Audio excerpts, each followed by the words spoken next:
Talk about Celsius CEO. He cashed in after bankrupt crypto lenders token surged. This is the first time the address attributed to the co-founder, Alex Mashinsky, was used since the company froze withdrawals and entered bankruptcy.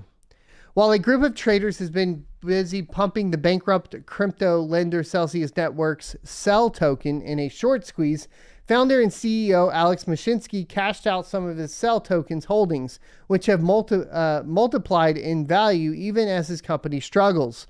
Blockchain data shows a crypto address identified by crypto intelligence firms Nansen and Arkham Intelligence as Mashinsky's made its first transaction since late May.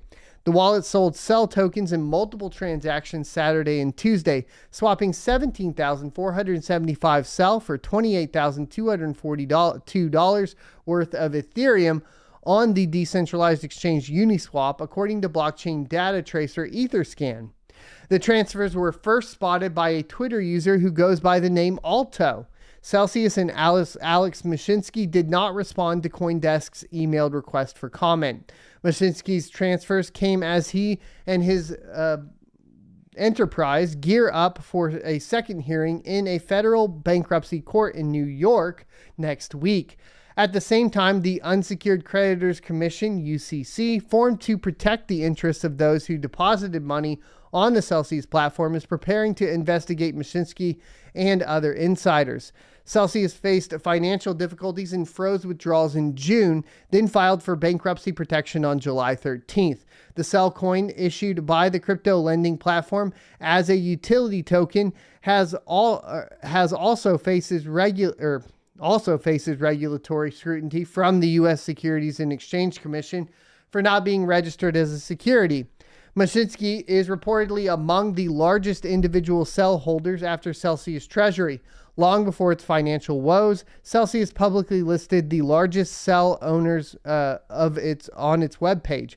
Mashinsky was found to hold more tokens than the next four holders combined. Arkham reported in July in a lengthy investigation into Celsius and Mashinsky using blockchain data. Arkham identified multiple wallets owned by Mashinsky, which had regularly sold large amounts of CEL tokens on various decentralized exchanges, totaling $44 million over several years, the report added.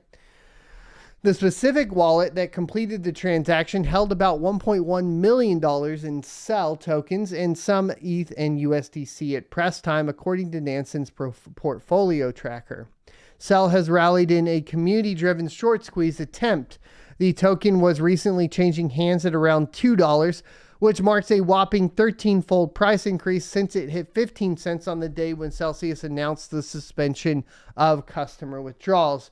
And we talked about the Celsius short squeeze, and it's a kind of a weird spot to be in because part of the short squeeze was to essentially stop the short selling on FTX and hurt the holders of CEL, when in general, the people that were invested in CEL are already in a hurting position. So like I said in that video, I completely understand the point, but if your largest holder is also the person that is hurting these people, you get into an odd kind of murky situation, right? Because Alex Mashinsky here has all of it. So should you be shorting it and basically benefiting him more than you're benefiting the people that are being hurt in this situation?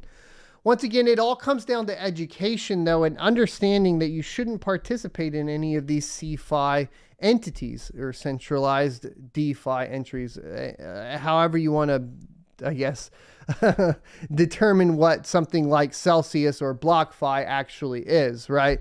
As opposed to DeFi, which is kind of what they go off the tails of. This is why I get very frustrated with projects that have centralized portions to them that then want to ride off the tailcoats of a PR marketing campaign on decentralization. Look, if you want to be centralized or have a centralized portion of your project, that's fine. Don't run off the curtails of decentralization and advertise down that path and confuse retail investors. It's dishonest to a certain extent and very frankly frustrating. So I really don't like that kind of practice within cryptocurrency. And I mean, Celsius has done it, BlockFi has done it. A lot of people have done this.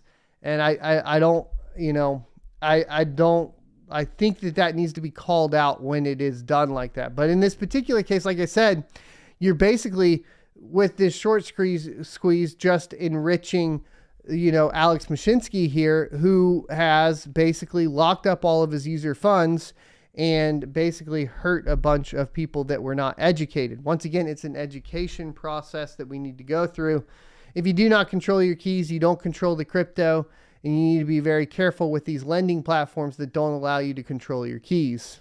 Thanks for checking out this clip from the Crypto Mining Show. You can check out the full episode here or more crypto content down here. Also, I'd like you to check out my locals page at sonofatech.locals.com, where you can become a member for free or choose to be a $5 a month supporter that unlocks additional content.